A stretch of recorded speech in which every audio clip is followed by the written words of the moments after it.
여러분, 이거 아세요? 바쁘게 돌아가는 도심 속에서 일을 마친 후 적당한 운동으로 몸을 데우며 집으로 돌아와 적절한 온도로 샤워를 즐기다. 오늘 하루도 고생한 나를 칭찬하며 또 다른 내일을 위해 푹신푹신한 잠자리에 누워 잠을 청하는 것만큼 완벽한 하루 일과의 마무리가 또 있을까요? 그런데 그렇게 숙면에 빠지려 할 때쯤 뭔가 좋지 않은 예감이 찾아옵니다.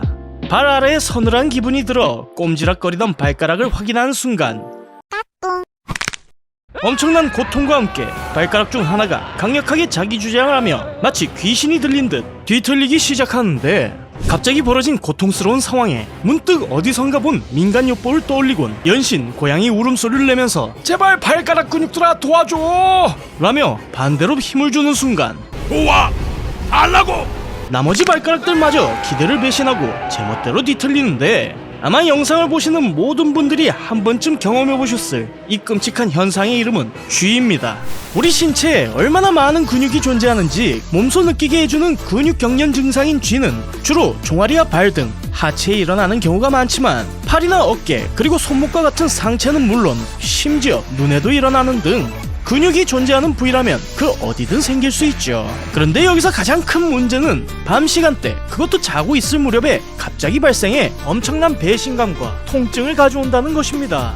성인의 최대 60%가 이런 야간 쥐 현상을 겪어본 경험이 있다고 하는데, 이렇게 밤에 더 쥐가 잘 나는 이유는 우리의 누운 자세와 관련이 있다고 알려져 있죠. 누워있을 때 우리의 발은 발바닥 방향으로 굴곡되고 종아리 근육은 짧아진 상태가 됩니다. 원래 근육엔 근육 길이의 변화를 감지하는 근방추라는 수용체가 존재하죠. 근방추는 근육의 길이를 실시간 모니터링하며 근육이 조금만 더 수축하면 경련이 날 수 있으니 이완시키라는 신호를 뇌로 보내게 되는데, 그러나 이런 수축 신호가 수면 상태에선 뇌에 제대로 전달이 되지 않아 한계에 도달한 근육이 더 이상 수축할 수 없게 된 상태에 이르게 되면 결국 경련이 발생하게 되는 것입니다. 아무튼 이런 불상사를 예방하기 위해선 자기 전 근육에 피로를 가하는 너무 무리한 운동은 되도록 피하고, 평소에도 잠을 자기 전에 가벼운 스트레칭과 함께 충분한 수분을 보충해 근육의 긴장을 푸는 것이 중요하다고 할 수 있죠.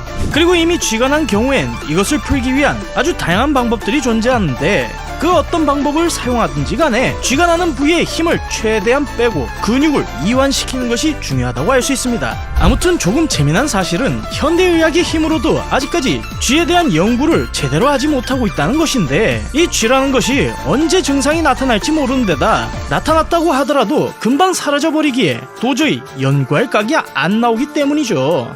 그러니까 다시 말하자면 앞으로의 먼 미래의 인류가 여러 불치병들을 치료할 수 있게 되더라도 늦은 밤에 갑자기 찾아오는 불청객인 쥐만큼은 정복하긴 어려울 듯 싶어 보입니다. 이처럼 우리의 몸을 움직일 수 있게 만들어주는 근육은 아직까지도 밝혀지지 않은 미스터리한 부분들과 흥미롭고 신기한 이야기로 가득 차있는 신체 요소라고 할 수 있는데, 그러나 너무 가지수가 많고 어려운 해부학적 용어들로 인해 몇 가지 부위를 제외하곤 쉽게 일상에서 접하기 힘든 것도 사실이죠. 만약 여러분께서 이런 신체 장기에 대한 해부학적 정보에 관심이 있으시다면 한빛 비즈에서 출판된 교양툰 똑 가면서 보는 해부학 만화 못 닦은 근육과 신경 이야기 편을 소개해드립니다. 그동안 따분하고 어렵다고만 생각해왔던 신체의 해부학적 구조에 관한 이야기를 제가 무릎을 꿇을 만큼 다양하고 엄청난 퀄리티의 각종 밈과 패러디를 통해 단순하게 이해하기 쉽고 재밌게 풀어낸 이 책은 재미와 해부학적 정보, 이 두 가지 토끼를 한 번에 잡은 책으로 남녀노소 모든 사람들이 부담없이 읽을 수 있는 교양 만화라고 할 수 있습니다. 아무튼 제 채널의 성향을 좋아하시는 상식인 여러분들이시라면 정말 강력 추천드립니다.